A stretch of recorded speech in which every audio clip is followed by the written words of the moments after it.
Hello friends! We've got a ton of exciting news from the world of crypto and tech today. In this episode, deepfake Tim Cook takes over YouTube, Sony launches a new crypto project, and El Salvador surprises us again with its creativity, this time in the taxi business. Let's go!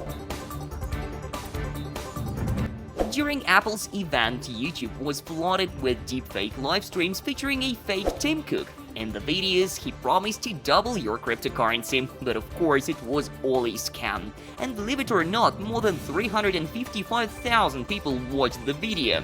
Speaking of Apple, yesterday the company unveiled the latest iPhone models, which got us thinking. How much Bitcoin did the first iPhone cost?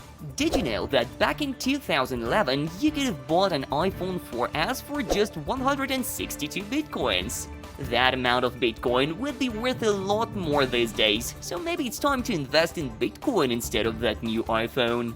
Now we've got an update for those of you keeping an eye on Ethereum and Layer 2 solutions. In previous episodes, we told you about Sony's new project, Sonium, a Layer 2 solution for Ethereum. But Sony did not stop there.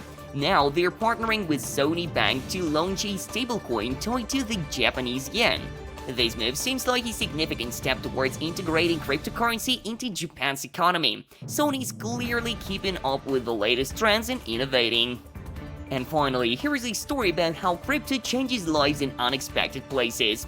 In El Salvador, the first country to legalize Bitcoin, a taxi driver took advantage of the new law and launched his own taxi business where passengers can pay exclusively with Bitcoins. The idea came from one of his passengers when the driver faced financial struggles. Now, this entrepreneur employs 21 drivers, bought several new cars, and even paid for his children's education. Talk about a creative approach to business. That's all for today. Make sure to subscribe, hit that like button, and turn on notifications so you don't miss our next episode. See you soon, friends!